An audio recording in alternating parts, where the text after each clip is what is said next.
Today with us, we have the programmer for the TribecXploitation program at this year's Tribeca Film Festival. We have with us Jonathan Penner. Jonathan, how's it going? It's going great. How do you do? From Los Angeles to Toronto, here we are at Dread Central, which I guess makes Kansas Dread Central. I'm not sure. Yeah. How do you go ahead and select these films? I mean, if I'm not wrong, they all take place in New York, right? You know, Tribeca, though it's an international festival, is a New York festival. And when I proposed this to them, I said, there's a real New York film history, both 42nd Street and the grindhouses there, which are, iconic, and the actual industry there. All three of these films were made in New York, about New Yorkers, and by New York filmmakers. So we wanted to, honor them. Obviously, we could have, pulled a lot of different kinds of movies together, but that's the unifying theme. They were all made around the same time in the early mid '80s by New Yorkers for New Yorkers, and now they're being shown to a different group of New Yorkers. Amazing. So, how did you land on Basket Case specifically this year, other than the fact that it's classic New York trash? Well, Henenlotter, Frank is an amazing raconteur. He knows more about movies than almost anybody. Basket Case was shot partially in Tribeca itself, and so we thought that would be a perfect match. We wanted to get films that the filmmakers were alive and willing to talk about them. And Basket Case is an amazing movie. I mean, for those of you who haven't seen it, what are you doing? Rush out and see it. You have never seen anything quite like it in all of its dubious glory. That's how we came to, we asked him and he said, yeah, sure, okay. Why not? And that was that. What was your introduction with horror? Was there a movie that really messed you up the most as a kid? Wow, what a great question. I was introduced to horror by a book called Movie Monsters by a guy named Dennis Gifford, right? Who then went on to write an incredible book, still one of the great books, called A Pictorial History of the Horror Film. And I picked this book up. It was 1970, paperback book, and it blew my mind. I had to see every one of these movies. Boris Karloff is the mummy, is on the cover. And it was just a world that was amazing to me. And then within months of finding this book, I found on in what used to be called candy stores. There used to be candy stores that had newsstands and comic book racks, Famous Monsters of Filmland, which was, at that point, 12, 13 years into its run, and was at the height of its, glory. And that blew my mind also. So between those two events, when I was 8 years old, I have been a monster kid, even as a older gentleman. Were there any movies this year that you were trying to schedule or wanted to schedule, but it just didn't work? The only other picture that we talked about, we were very lucky to get these. The only other one that was even considered, we considered a bunch of stuff, initially. We said, well, we could do this, then, But we all agreed that it should be these three pictures, or if Abel was not able to come in from Rome, we would try to get Brian De Palma and show Sisters, which was shot in Staten Island. An amazing movie also, De Palma is in pre-production on another movie, and it wasn't going to work out with him, but luckily Abel was like, yeah, man, let's go. So it was perfect. Very cool. Are there any midnight titles outside of Tribe-Exploitation that you're especially excited for this year? Yeah, I'm excited for the Black Telephone, new Scott Derrickson picture that Blumhouse has made. Ethan Hawke is in it, based on a Joe Hill story. It looks great to me. Apparently it's great. Jason was kind enough to give me a quote. I asked a bunch of folks from various walks of the industry to tell me about their thoughts on exploitation and grindhouse movies, and he gave me something great.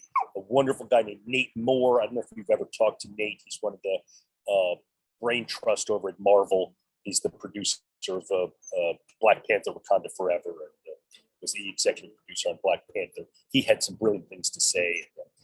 Terry Castle, William Castle's daughter, talked to us. Oren Pelly and Tony Randall and Adam Marcus, a lot of folks were very happy to write some stuff for us.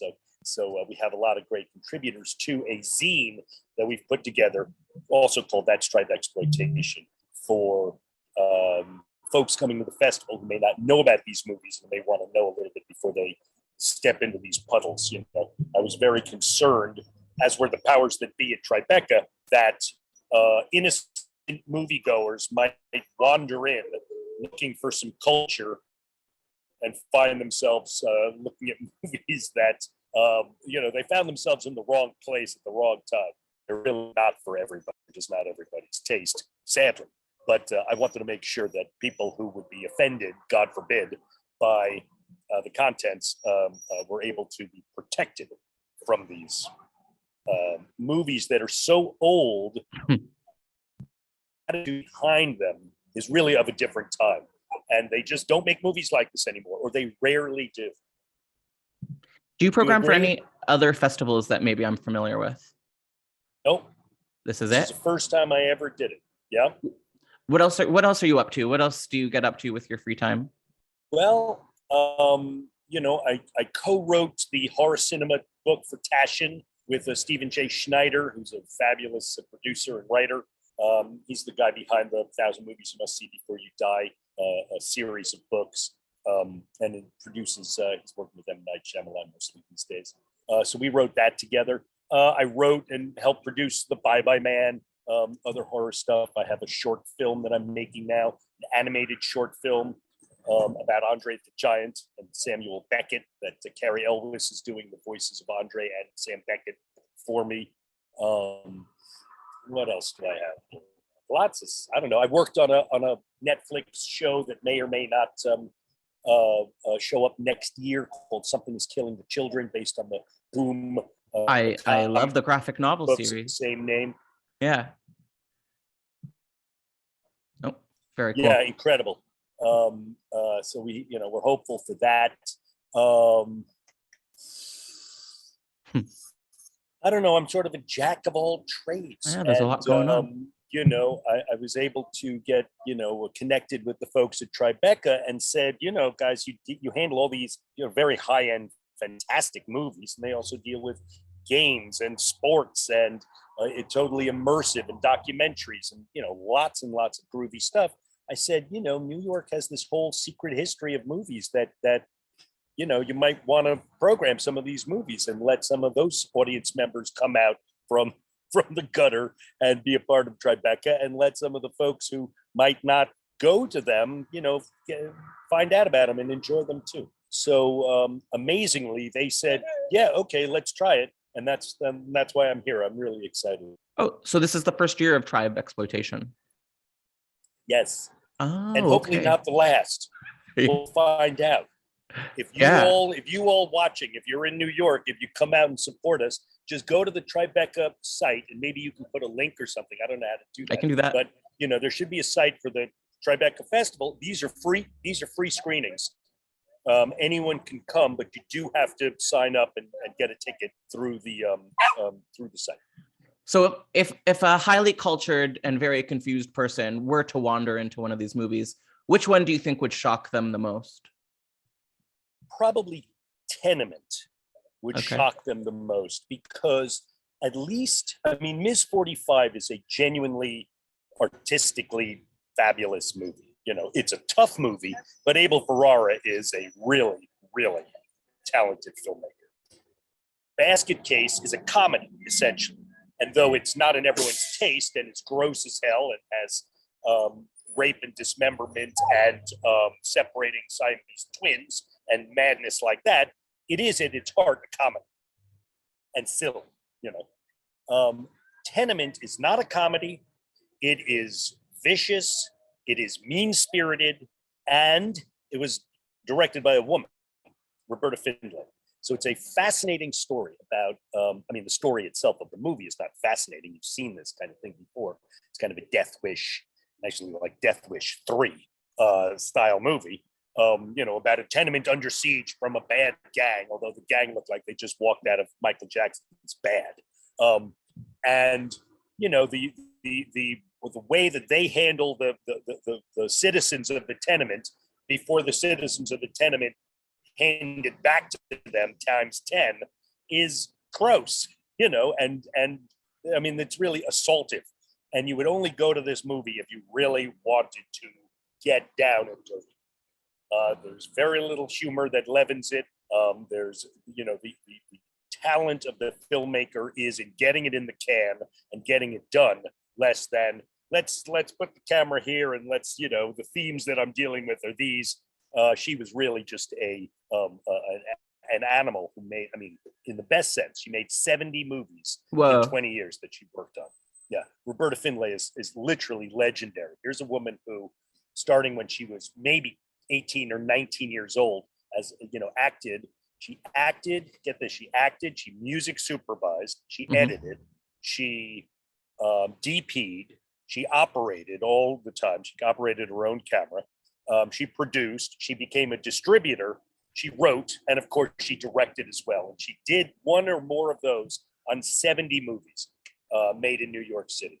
So she's a fascinating person who I'm really, really excited to put on stage and to talk with, get some questions from the audience. But the movie that would really shock people is her movie more than the other two. Basket Case is insanely gross and an insane motion picture, but at least you'll laugh. I mean, at least you'll understand, that's a funny movie. And Ms. 45, if you haven't seen it, for those of you who haven't seen it, is a genuinely, it's as good, nearly as good as Mean Streets. I mean, it's really in that caliber of New York indie filmmaking. And of course, Ferrara has had a major career and is still directing.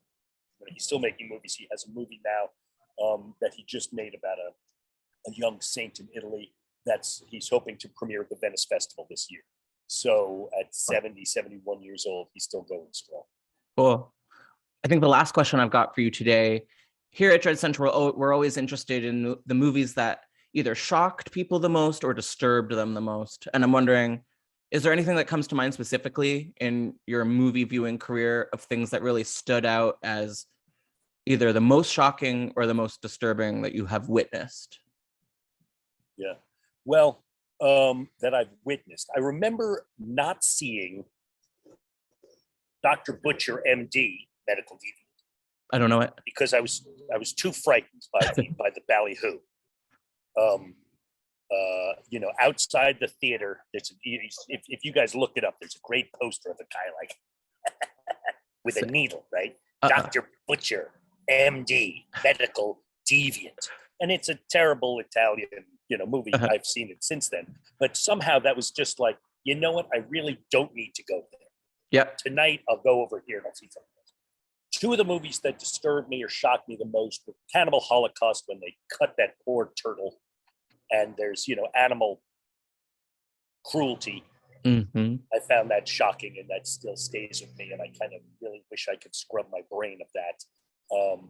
And a film that I love is a extraordinary movie, but just deeply disturbing, was a Serbian film. Is an amazing piece of filmmaking. I mean, a brilliant piece of filmmaking, and as shocking and disturbing as anything, as it gets. So, right? I mean, these are some heavy movies.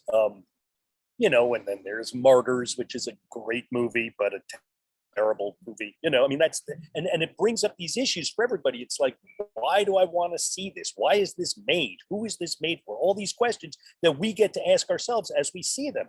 Yeah. And it's a matter of kind of taste. Am I normal that I like this? All the people like you and me that I know who love these movies, the horror, exploitation, tough movies, are like the nicest people in the world. It almost feels like we are working or have worked our shit out in the theater almost. It's like, or I'm not afraid of death. I'm not afraid to be scared, because I know that I can take it. And it makes us actually in some ways stronger, even, dare I say, better people. Does it mean that we're weird people? Yes, relative to those who don't like it, we're weird. But to me, those who don't like it, are afraid, they seem weird to me. I think we're the sweet ones, and then the comedy people, they're the freaks. They're the real sickos. So sick people. No, I mean, the people like you and me who love these movies seem always to me to be the gentlest, nicest, people. Yeah. And yeah, we get it out in the theater or at home watching these videotapes, and we can laugh or we can be grossed out, and it's cool. I don't know. Seems healthy to me. I love You it. know, if I can say, we as a species, until really just recently, had death, had illness, sickness around us all the time. We were essentially a tribal people, or we took care of our own. If somebody got sick in your family, you take care of them as best you could, and they would die. And then you had to deal with their body. You know, if you ate meat, which we all did, you had to go and kill the animal which you had raised. You know, so there is a sense of our species that deals with death, with the body, with sex, with the organs, with the fluids that we all have to face, that we've lost touch of in our a very clean, cultured society that we live in now. And I think it's at our loss as a people. As people, we need that kind of stuff, or at least we can deal with it. That's what we are programmed to deal with every day. Yeah. Is the body and its illness and it's the real guts of life, you know? And so I think that folks like us want to see it, have that urge to be real people, and that's the best way to do it. You know, we don't have to go to a butcher shop to see it. No. That's my speech. So before I let you go, can you just give us a reminder, when can we expect TribecXploitation to begin? Okay. TribecXploitation, sign up, go to the Tribeca site. Thursday night, April the 9th, is Abel Ferrara and Ms. 45. Thursday, April 16th, is Roberta Findlay and Tenement. And Friday, the 17th of June, is Frank Henenlotter and Basket Case, all in New York City, downtown in Tribeca. It'll be really fun. I'll be there. We'll have some giveaways and Q&A. It'll be a really good time. I hope you can all come. I can't wait. Thank you so much for speaking with us today. It was a blast.